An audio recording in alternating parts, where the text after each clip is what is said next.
Hey everybody, welcome to Shore Community Church. Welcome to Church at Home, and thanks for joining us on this Sunday morning for our church service together. It's really good to have you tuning in wherever you are at home. And I think as we're going through this time of lockdown together, these times on Sundays to be able to come together, even though we're not face to face, are just so important. We're all out there in our isolated worlds, in our own little bubbles at the moment, or for some of you in your own workplaces. But it's more important than ever, I think, at the moment that we have the sense of still coming together on Sundays to be able to gather, to be able to connect with each other, to be able to affirm the fact that we're still a church community in this time, we're still a family, we are still the people of God, and we still come together, as it were, to worship God and to hear from him. So thank you for being part of it this morning, and I really hope you enjoy the service as we go through this time together. There's a number of things that we have for you this morning. We're going to have some prayer time. We have a time of scripture reading and some teaching from God's Word. And then at the end of the service, I'll lead through a short time of communion. If you want to take communion, either just on your own, or if you're with people, you could take it together if you want to. But however you want to do that, I'll facilitate that at the end. So if you want to organise the supplies and get any bread and juice or water, you can do that at some point so that you're ready to go towards the end of this service. But first we'll have a worship song. This is another song that our worship team have put together. A familiar song, one that we sing at Shore often. Blessed be your name. Enjoy this.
Blessed be the name of the Lord.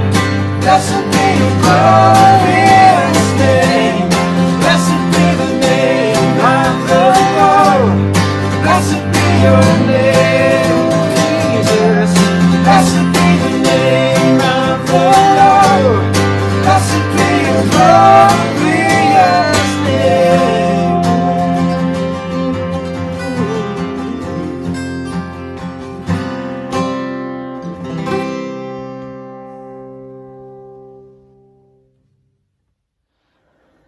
So good morning, church family. We're here. I've got Sharon and Kent and Nathan with us. I hope everybody is doing okay. It's one of these times where some people are just loving this, and for other people it's their worst nightmare. So I do hope you're doing okay, and we're going to pray about that now. I've prepared a prayer. I'm going to read that, and we'll start that in just a moment. This morning, actually, we were up North Head in the dark on our ride, and we prayed similar prayer to this over our city, over you as people, as our church family. We're really aware this is a tough time. So one of the things that I actually sang when we were riding was, the sun comes up, it's a new day dawning, it's time to sing your song again. Whatever may pass, and whatever lies before me, let me be singing when the evening comes. So let's pray together. I encourage you just to put your phone down, turn off notifications, and let's pray together as a family now. Well, Lord, there's a lot still changing in our world, and it's changing really fast. And firstly, we just need to acknowledge that nothing in our situation has taken you by surprise. But Lord, there are so many disappointments, plans that got stopped and worries that just got started. Small things, we can't spend time with our grandparents. Grandparents can't hold brand new grandchildren. Lord, we're just human, and well, quite frankly, this whole thing just stinks. And there are so many challenges. A fear of being without food, and a fear of going to the supermarket. That might be a bit irrational, Lord, but that's just where we're at. Or the threats that loom over our jobs, our livelihoods, businesses built up over years and years. It feels heavy. So we ask you now to be with us. Be with those of us in stress. Give us peace that can only come from you. I will place my trust in you. Be with those of us on our own without family. I will place my trust in you. Pour out patience to those who are home with young children and trying to maintain work. And those parenting alone, I will have to place my trust in you. Lord God, for those of us who are worried about becoming unwell, protect our minds and bodies. I will trust in you. And in the midst of this, you give us hope. For those of us who have trusted in ourselves for a while or a long while, you've given us a reason to reconsider where our hope lies. So we put our trust in you. So help us now to understand each other, to show hearts of compassion, to be brave in our generosity.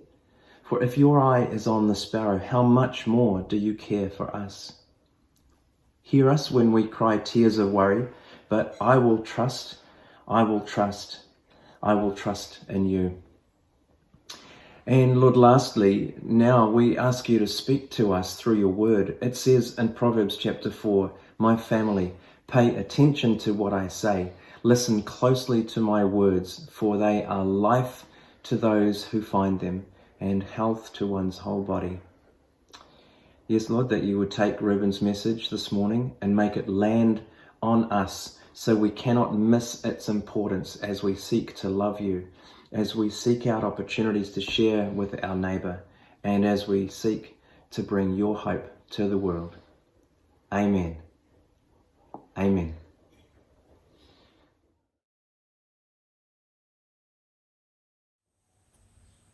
The triumphant entry, Luke 19, 28-44. After Jesus had said this, he went on ahead, going up to Jerusalem. As he approached Bethphage and Bethany at the hill called the Mount of Olives, he sent two of his disciples, saying to them, Go to the village ahead of you, and as you enter it, you will find a colt tied there, which no one has ever ridden. Untie it and bring it here. If anyone asks you, Why are you untying it? Tell them, the Lord needs it. Those who were sent ahead went and found it just as he had told them. As they were untying the colt, its owners asked them, Why are you untying the colt? They replied, The Lord needs it. They brought it to Jesus, threw their cloaks on the colt, and put Jesus on it. As he went along, people spread their cloaks on the road. When he came near the place where the road goes down the Mount of Olives, the whole crowd of disciples began joyfully to praise God in loud voices for all the miracles they had seen. Blessed is the King who comes in the name of the Lord. Peace in heaven and glory in the highest. Some of the Pharisees in the crowd said to Jesus, "Teacher, rebuke your disciples." "I tell you," he replied, "if they keep quiet, the stones will cry out."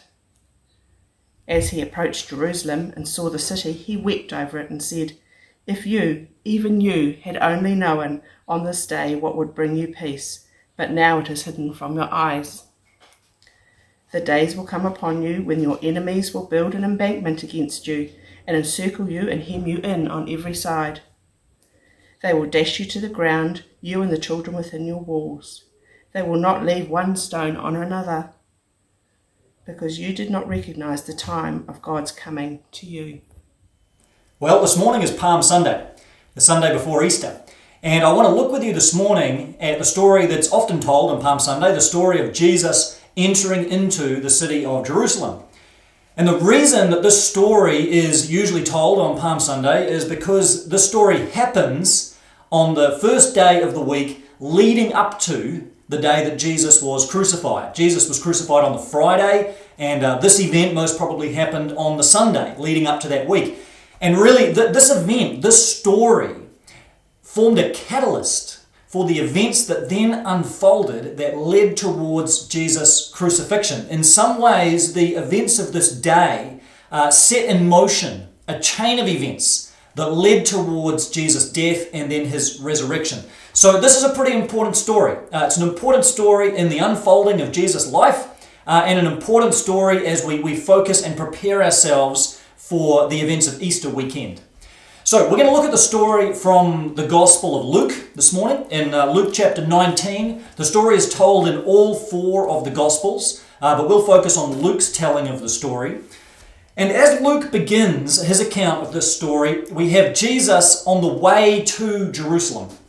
So Jesus has been traveling with his disciples, and he's been approaching the city of Jerusalem, stopping various places on the way, and he comes finally to the Mount of Olives.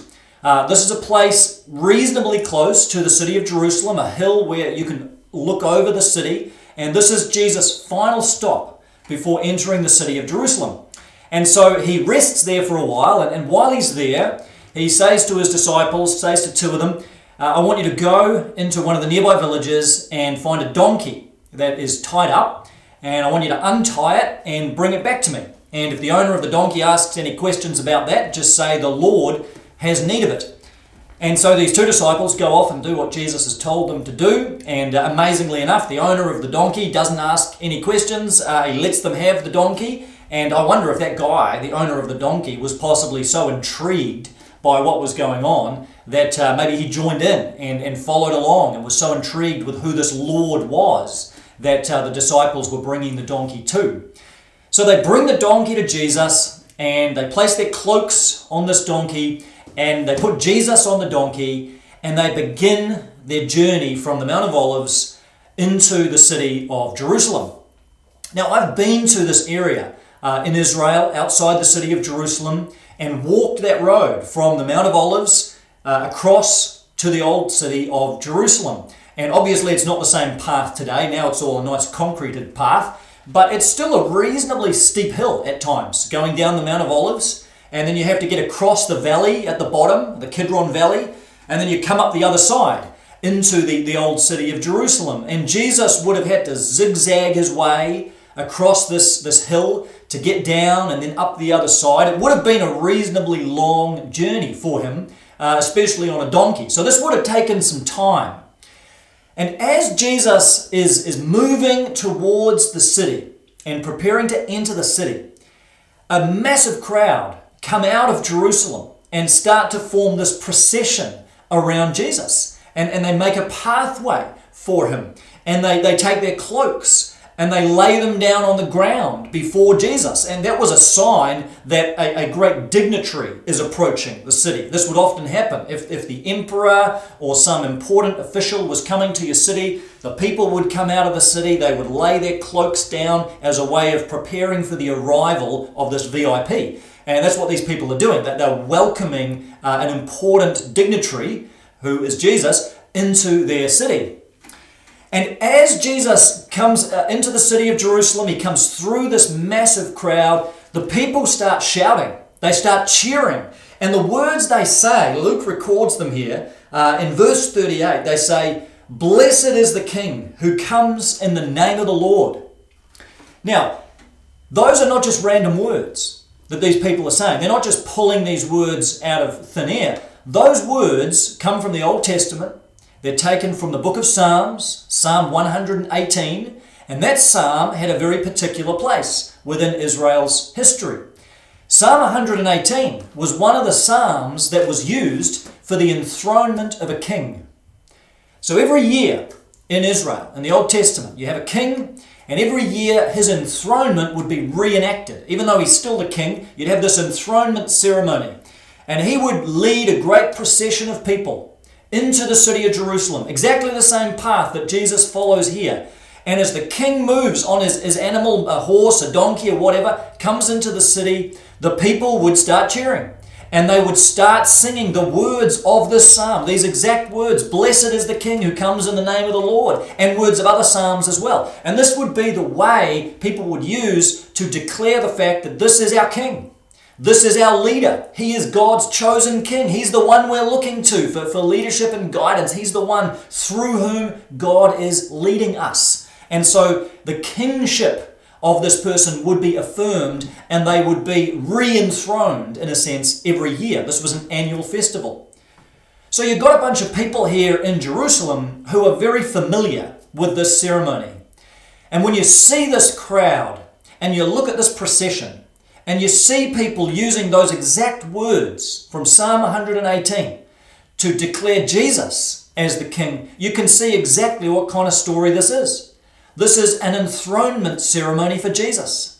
This is an enthronement ceremony for King Jesus. That's what these people are doing. They're declaring Jesus to be their king.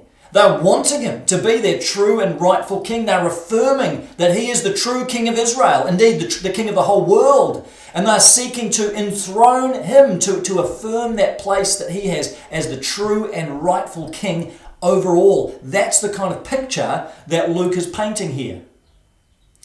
Now, in one sense, the people got this right, didn't they? In one sense, that's exactly right. Jesus is the king. He's the king over all. The people knew that. They recognized that. But in another sense, Jesus is a totally different kind of king to the one anyone was expecting. And as the events of that week play out, and the events of that Easter week unfold, you start to see just what a different kind of king Jesus really is. What people wanted was for Jesus to take the reins of power. What people wanted was for Jesus to take political power, for him to take military power, for him to take governmental power, for him to immediately start raising up an army, recruiting an army, and dealing with the very real threat that Israel was faced with, which was the Roman Empire. They wanted a king who would defeat these Roman invaders and get them out of the land so that Israel could be a great and independent nation again. That's the king they were expecting. But as the events of that week unfolded, it became clear Jesus is a totally different kind of king. He didn't try and unseat those in positions of political leadership within Judaism. In fact, he was arrested by the Jewish leaders and put on trial. He didn't overthrow the Roman government, but he was handed over to the Roman government and he was put on trial by them. And eventually he was sentenced to be executed by the Roman government. And as those final hours leading up to Jesus' death unfolded, we get the clearest picture of what kind of king Jesus truly is. He received a royal robe to wear. He was given this purple robe. Purple's the color of royalty. Jesus received a royal robe, but it wasn't given to honor him. It was given to shame him. It was given to humiliate him. There was a crown placed on his head, but it wasn't a royal crown, it was a crown of thorns to torture and humiliate him. Jesus did lead a procession, but it wasn't a procession to honor him. It was a procession towards Golgotha. It was a procession in which he was forced to carry his own cross. And the crowd that had shouted, "Blessed be the King," a few days prior were now jeering and mocking and taunting him and spitting on him. Jesus was surrounded by Roman soldiers, but they weren't there to protect him. They were there to mock him. They were there to carry out his crucifixion. And finally, as Jesus arrives at that place of Golgotha, he comes to rest upon his throne. But the throne of this king is not a golden throne in a palace somewhere. It's a cross.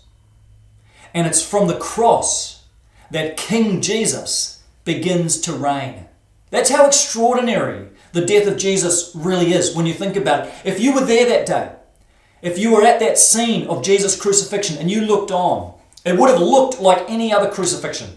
The Romans crucified thousands of people. This would have just been another ugly end to some peasant who got on the wrong side of the Roman government. But for those who have the eyes to see, for those who had the eyes of faith to see what was going on, they could recognize that as Jesus hung there that day, suffering, bleeding, and dying, this was the enthronement of the world's true king. It didn't look like it, but that's exactly what it was. Because on the cross, Jesus won a victory over an enemy far greater than any empire, any ruler, any nation, any army. He won a victory over the evil one. He won a victory over the devil, the one who held all of humanity in the grip of death since the fall of the first human beings. But Jesus broke the hold that Satan had on humanity. He robbed him of his territory, robbed him of his power, robbed him of his dominion, robbed him of his kingdom, robbed him of his ultimate authority, and set up his kingdom, the kingdom of heaven, in the face of the kingdom of darkness. Jesus defeated sin. He defeated the devil. He defeated every power and principality that stands against the rule of God. In fact, the Bible says that he made a public spectacle of them, triumphing over them by the cross. Jesus won a decisive victory over all the forces of evil on the cross. And because of that victory, he was crowned as the King of Kings and the Lord of Lords. And he received authority not just over a territory, not just over one group of people, not just over a nation, not just one part of the world, but over all things, over all creation, over the entire universe. Jesus from the cross was crowned the King above all kings. Leslie Newbegin says, "The reign of God has indeed come upon us, and its sign is not a golden throne, but a wooden cross." It is from the cross that King Jesus began to reign. And only those with the eyes of faith can truly see it. So when you come back to the story, this Palm Sunday story, you can see that what this is, the whole story really is just a precursor to the real enthronement of Jesus that was coming a few days later in his passion, his suffering, and his death. This is just a foretaste of what that real coronation of the true king would be like. And even though this crowd recognized Jesus as the true and rightful king, nobody really could have anticipated exactly what was going to happen from here and what kind of king Jesus truly would be. Jesus is not the king that any of us expected, but he's exactly the king that we need, because he alone has won a victory over all the forces of evil, a victory that has brought us freedom and forgiveness and reconciliation with God. Jesus is truly the king that we need. So the question then becomes, as you come back to the story, the real question for us becomes, how are we going to respond? How are we going to respond to this king? And as you look at the story, there are two different responses that you can see here from two different groups of people. Have a look at this. The first is the disciples. Here is the way that Jesus' followers, the disciples, responded. In verse 37, it says, "The whole crowd of disciples began joyfully to praise God in loud voices for all the miracles that they'd seen." So here's a group of people. They don't fully understand everything that's going on. They couldn't anticipate everything that was going to come. They didn't have all the answers, but they recognized that Jesus was the true and rightful king. They could see that. And as a result, they gave him praise. They cried out in these loud voices, lifting up a shout of praise. And when Jesus was challenged about this, about all of his disciples crying out in praise, he says in verse 40, I tell you, if they keep quiet, the stones will cry out. Now that, I think, is a little anticipation of something that the Old Testament talks about, Isaiah and others, looking towards the day when all of creation will give praise to God. All of creation will unite in glorifying Jesus as the King of Kings. The fields will clap their hands, Isaiah says. The mountains will leap with joy. All of creation, the rocks and stones will cry out. The whole cosmos declaring that Jesus is the true King of Kings. There's a little taste here, I think, of that final day.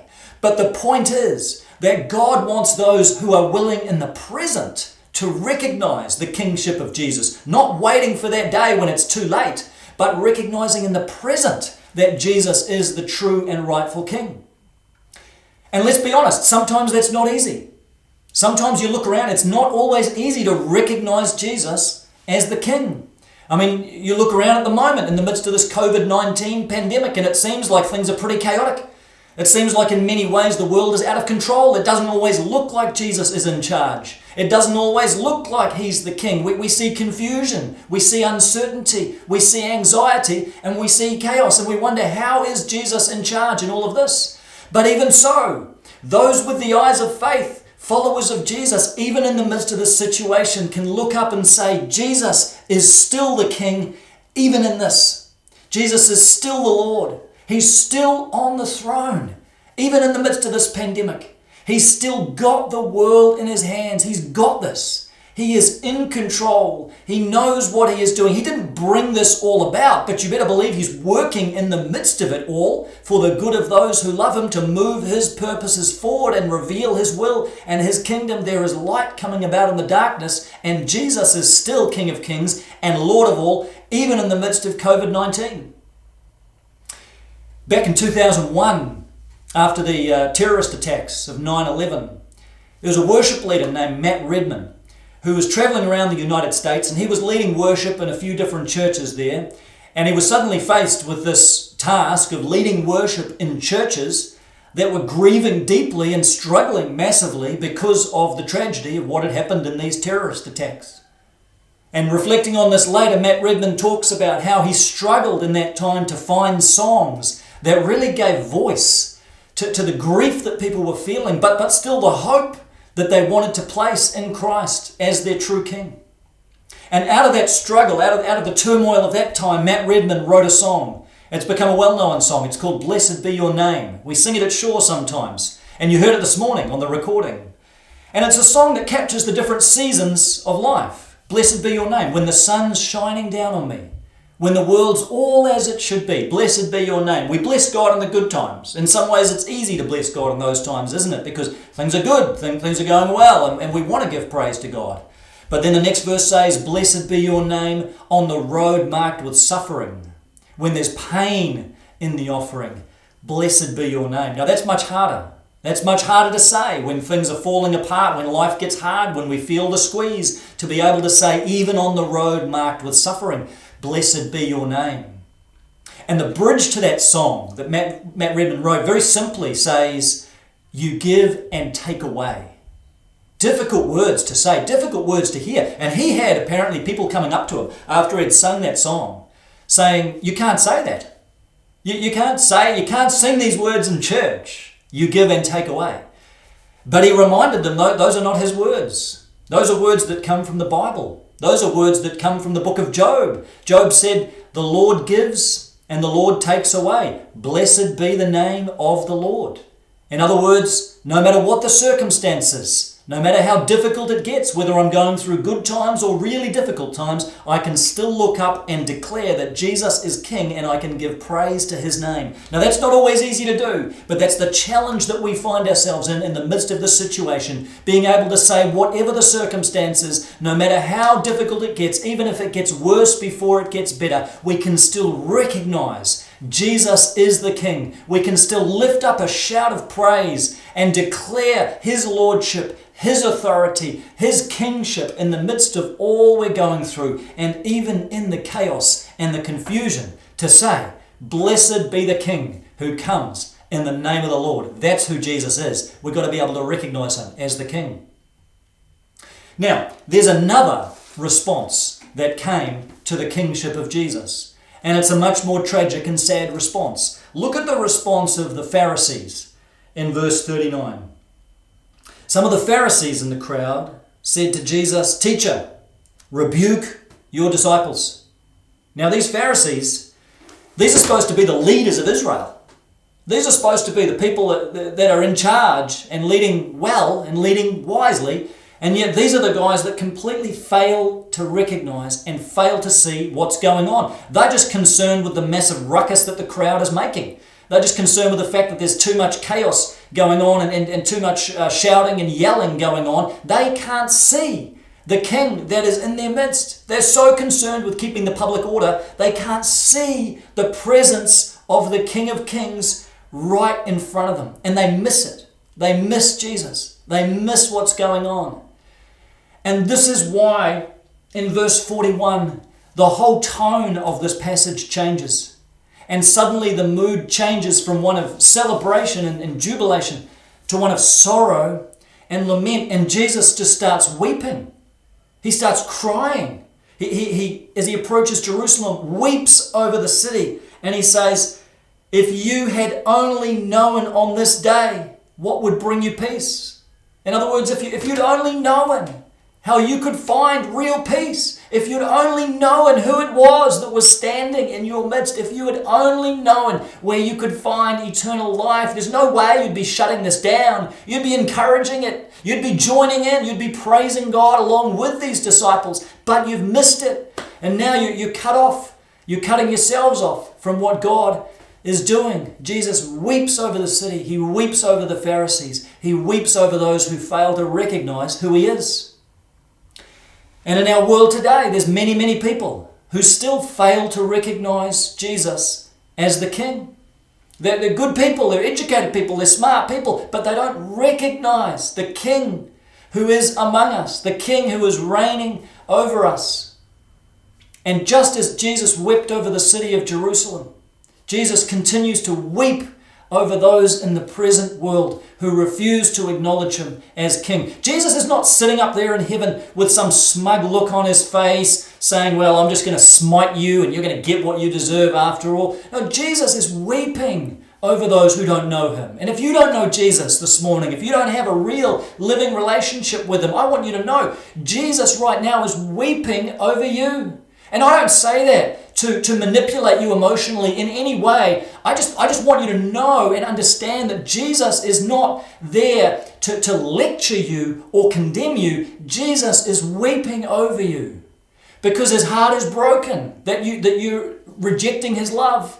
His heart is broken that you're refusing to acknowledge who he is, because what he wants more than anything else is not just to rule over you. He wants relationship with you. He wants to be the King who draws you to himself. He's not just your King, he's your loving Father, and he wants to know you in a deep, personal, and intimate way.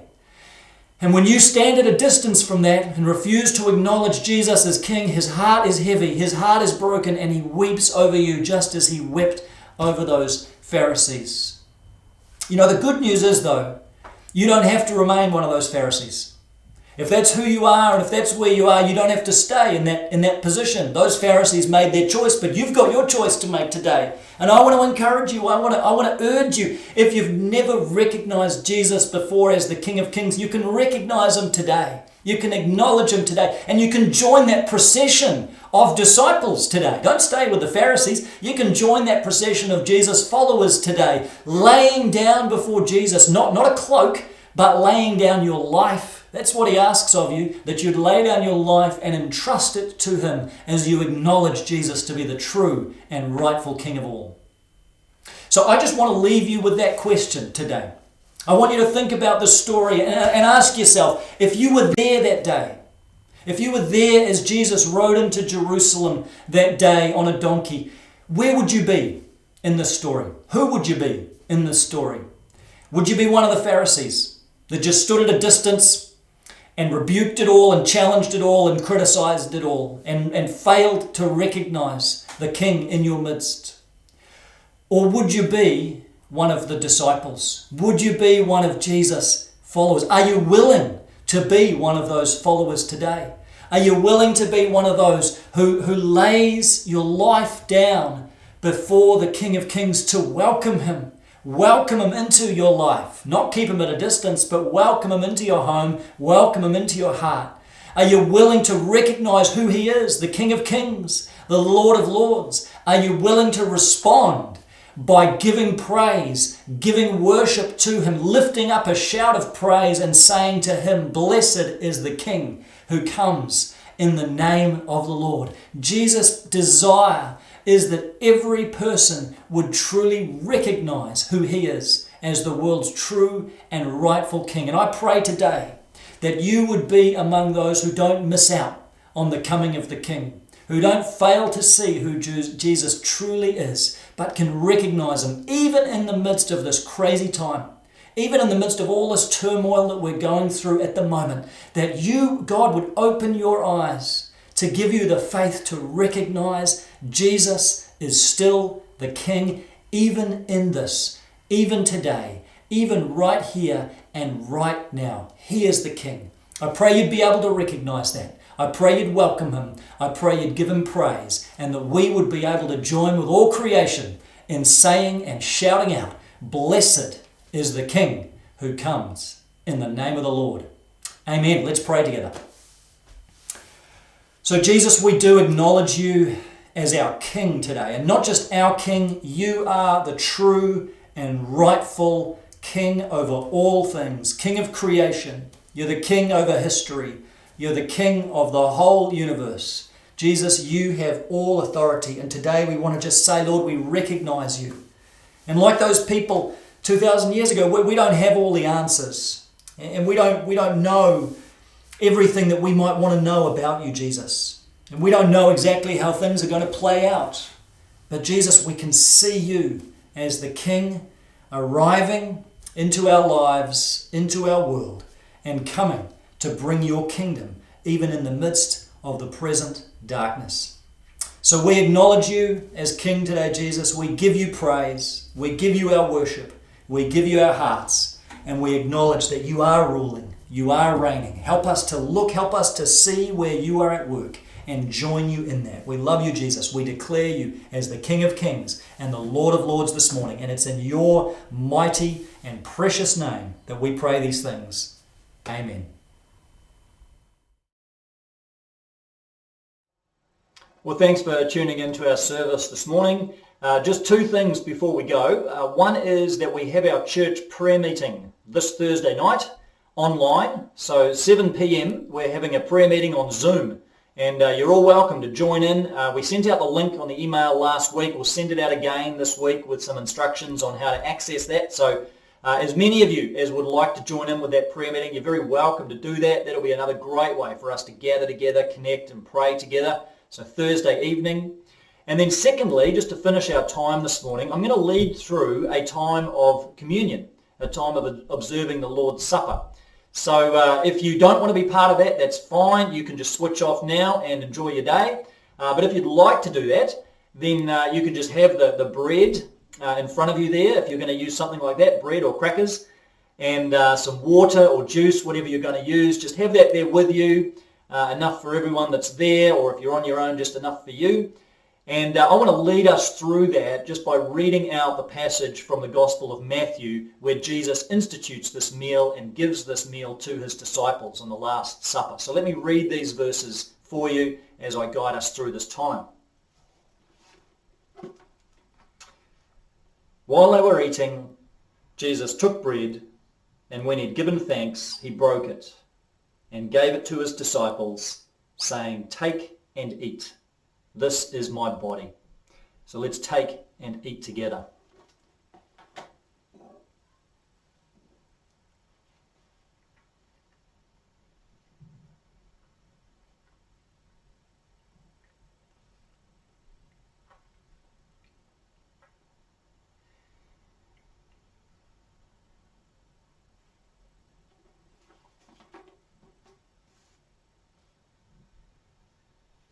Then he took a cup, and when he had given thanks, he gave it to them, saying, "Drink from it, all of you.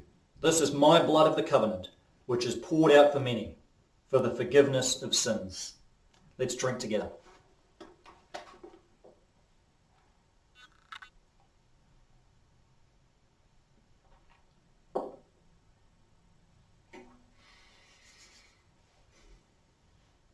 And let's pray. Jesus, we're grateful as we sit here on this Palm Sunday, thinking about the week that's to come and thinking about what that week was like for you and how it unfolded for you. Jesus, we are truly grateful for the incredible cost that you paid, the incredible price that you paid, and all that you endured in order to purchase our salvation, bring us freedom, and bring us grace. Jesus, we are grateful and humbled. We are so unworthy, but we thank you that we are so loved and so held in your arms of grace. Help us, Lord, to continue living in this place and drawing daily from the strength and the grace that you provide. We remember you, we celebrate you with grateful and thankful hearts this morning. In Jesus' name, amen. Well, God bless you. Grace and peace to you. Enjoy your day, your week. And we'll see you on Thursday night for the prayer meeting, or we'll see you next Sunday on Easter Sunday morning. God bless.